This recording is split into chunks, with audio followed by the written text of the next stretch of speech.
Courage. I'm superhuman, right? We're made of steel.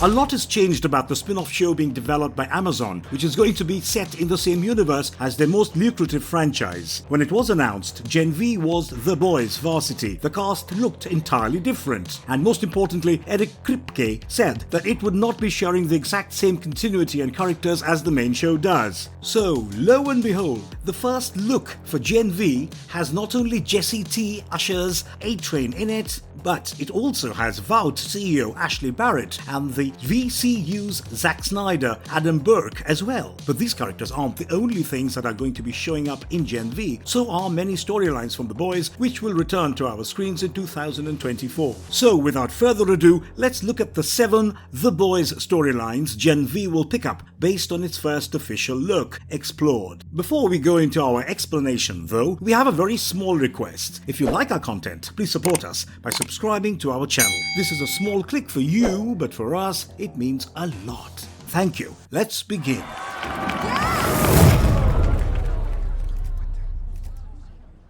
Number 1. Fallout of Homelander's rally appearance. The first look for Gen V is set to the same soundtrack as the first trailer for The Boys, which is a nice touch, as is the fact that we get one of the first crossover storylines we'll potentially be seeing within the first few seconds. Though we do not have an official timeline for when Gen V will be set, we are going to assume it's taking place after the events of Season 3, given that they used the 7 on 7 segments to promote both The Boys and Gen V. And if this is the case, then fallout from the closing shot of Season 3 is something you should expect to take place immediately, and not in a reprimanding fashion either. After showing us the statues of Lamplighter and Homelander outside the flashy set that will serve as Godolphin University, the camera shifts to a hallway with a vending machine that sells A-Train's turbo energy drink, but its focus is on the word murderer, spray painted on the wall right next to it. This is a trick many directors use to convey story elements without spelling it out for the audience, and we think it is an indicator for the white supremacy path that Homelander finds himself embracing after Stormfront. Though he denied wanting to be the leader of the Fourth Reich because he thought himself superior to even the most superior race. Season 3 showed us that in his desperation for love, Homelander was willing to go as far as was needed. The final shot of that season showed him laser the brains off a protester because he accidentally hit Ryan while protesting, and instead of horrifying the crowd and Ryan as it should have, it drew rabid applause from the former and a smile from the latter, yet again reinforcing the idea that his might is right in Homelander's mind. But how does this connect to A-Train being labelled a murderer? Well, that's where the white supremacy angle comes in. Remember Blue Hawk? Of course you do. Now, what do you think what happened when some kids from university who idolize Homelander and were already teetering on the ropes when it came to racism found out that A-Train had killed a white supe? Gen V's series description did not speak about fallouts and politics much, but it is clear that Jesse T. Usher's character is going to be made to feel the effects of what is essentially his one redemptive act in the entire series. Because he shows up later in the trailer donning a suit, rocking a 7 hat and looking hella nervous in front of some reporters. It will be interesting to see how Gen V tackles the same issue its parent show does with a different perspective on things, as it does have a teenage setting, and one of the first instances that will show us that adults aren't much better than children will be when Homelander's stands show up on our screens. But speaking of Jesse T. Usher,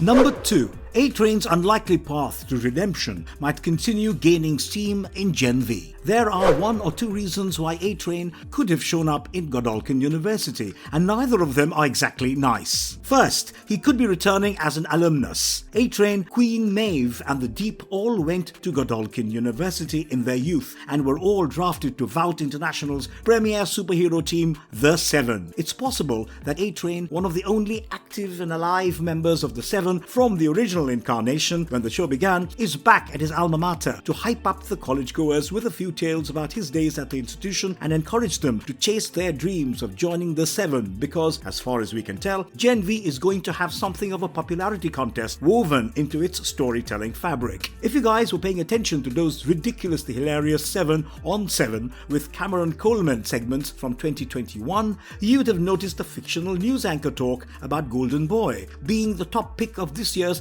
Vault annual draft. It's likely that A-Train is at GU to talk about that and that only, or he could be there for far worse reasons. He is acting as the Seven's new field representative. Homelander's popularity points are high only among a very specific base, and he has had some rather public outbursts, which could turn the people of America against him. So, to combat that, getting A-Train to do PR for him is perhaps the best and most devious solution Homie has found for one of his problems. Blue Hawk's death isn't something everyone knows about, mainly because Ashley covered it up for A-Train as always. But if word gets out that A-Train killed another Supe, then things are going to be so much more different for him than they already are. A third possibility is that A-Train is at Vault to select the Seven's new speedster, given his personal experiences with Compound V and the fact that the only thing keeping him alive was Blue Hawk's heart. But all of this is speculation until the show actually comes out. The only thing we can say for certain is that A-Train is seemingly being set up for a continuation of his path to redemption, but he will find a very A-Train way to deny himself even that. Director of Dawn of the Seven. It seems like all those reshoots paid off, my friend.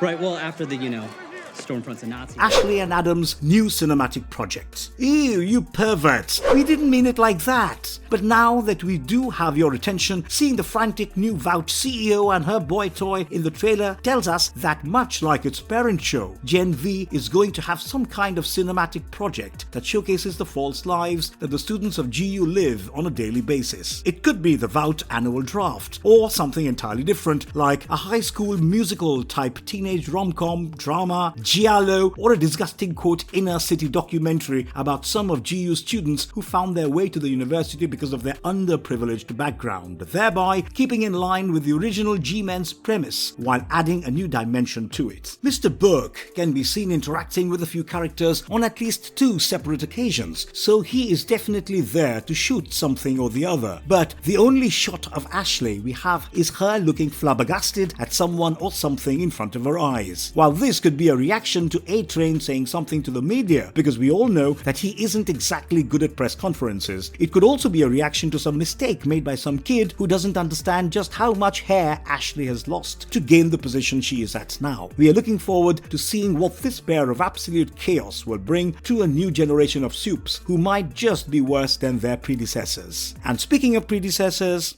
Number 4. The truth about the Red River Institute. Eagle-eyed viewers of The Boys will have already realized that we saw Jazz Sinclair show up for a split second in that show as well, when Huey decided to visit the clandestine Supe orphanage known as Red River Institute. Maria Moreau, Sinclair's character, was on a list of people whose names Huey received from the Institute. The same list that made him realize Neumann was adopted by Stan Edgar in the first place. It looks like Gen V is going to be expanding much more on that secret institution's unsavory place within The Boys universe, because Red River features prominently in the first look trailer. We get a shot of a young girl cowering in the corner of a bathroom as her parents lie dead on the floor. Given the fact that the place was about as bloody as a Red River, pardon the pun, and that Maria seemingly had the power to control blood in her literal veins, we are going to take a shot in the dark and say that this is her origin story. When her powers manifested, she didn't know how to control them and ended up killing her parents accidentally. Then she was transferred to Red River Institute and put up for adoption. After that, she made it to GU, where she essentially becomes the starlight of the show. But what is interesting is that most of the combat scenes of the trailer seem to take place within Red River's premises. There's this particularly badass scene that shows Maria flip open a switchblade as armored men lie dying in front of her. Red River is an organization that many people have wanted to know more about for a while now, purely because of how different it looks from its comic book counterpart. There, it is Vault's private military wing that takes care of cleanup ops for the organization, which is entirely different from,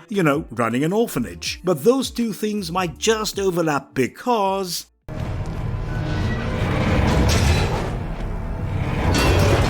Number 5. The truth about Cindy. This is truly a blink and you will miss it moment, but it looks like Gen V will finally give us the answers to one of the most burning questions from The Boys. What happened to Cindy? The enigmatic soup subject that escaped from Sage Grove Center was not seen on screen in season 3, and the only reference to her was in a 7-on-7 update, when Cameron Coleman noted a hitchhiker killer was operating in the area where Cindy was last seen. There are a few moments in the trailer where you can see strong telekinesis being used to intimidate a family, but we don't know who is causing it. Later shots would have you believe it is one of the main cast characters of Gen V, but we think it's Cindy because there was another shot in the trailer which clearly shows her stuck in a chamber and being held against her will. Many of the shots of what we are assuming is Red River Institute also look a lot like Sage Grove Center, so our theory is this. Cindy is someone who was experimented on both in Red River and Sage Grove, and the reason she is unstable as she is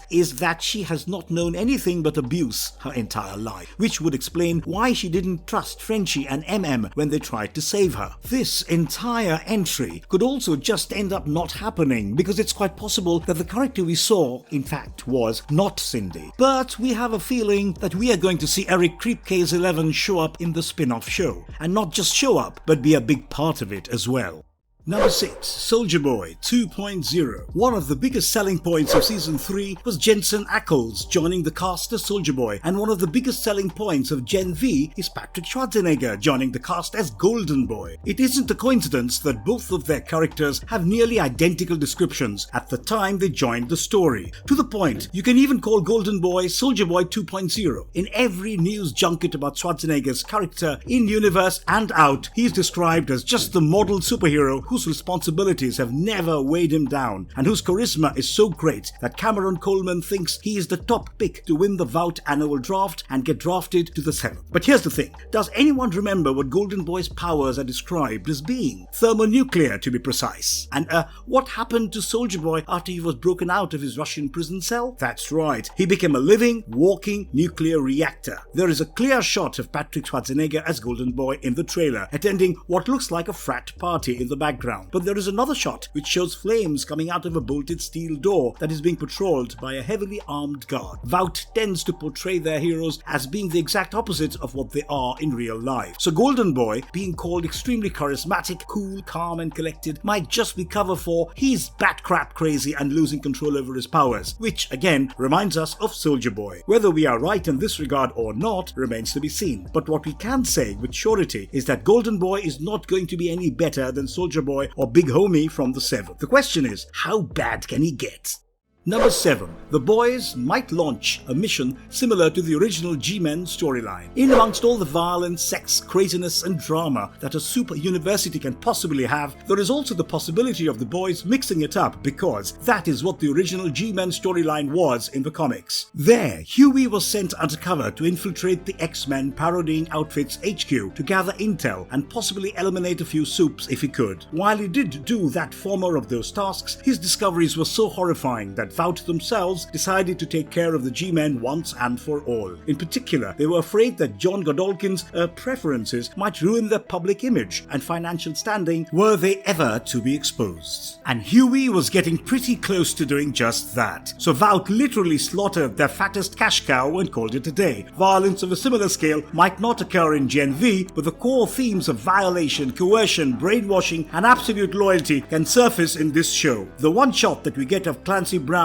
playing John Godolkin shows him holding a gun at someone, so expect some of Godolkin's perversion and nauseating views to permeate his on-screen counterpart as well. But the one thing that really got us thinking about the show adapting the comic storyline is the final shot of the trailer. There, a shocked Maria Moreau stands in a street covered with blood from head to toe. She looks completely out of her surroundings, almost as if she doesn't know why she is there. This is identical to the expression Nubia had in the comics before she was discovered by MM, which eventually kickstarted the boys' plan to take down the G-Men. If the showrunners for Gen V are adapting that storyline for Maria's past as well, then they already have our attention. We're just wondering how they are going to pull it all off and do it well, but we've learned to trust the process when it comes to anything The Boys, because it is always worth it in the end. Marvelous verdict. So, those are our 7 most anticipated The Boys storyline that we think Gen V will be picking up on. We were honestly kind of taken aback when Eric Kripke initially announced that this show would not be properly connected to The Boys, and we are glad that they've changed the direction since then. Having an interconnected cinematic universe is just better for storytelling purposes. Don't let the recent MCU shows fool you into thinking otherwise. And given by the amount of blood that was present in the first look trailer for Gen V, well, let's just say 2023 can't come fast enough for us. And we don't care if that concerns you. And if you liked our content, don't forget to leave a like and subscribe to us if you haven't already. Have a good one and be safe. Thanks, everyone.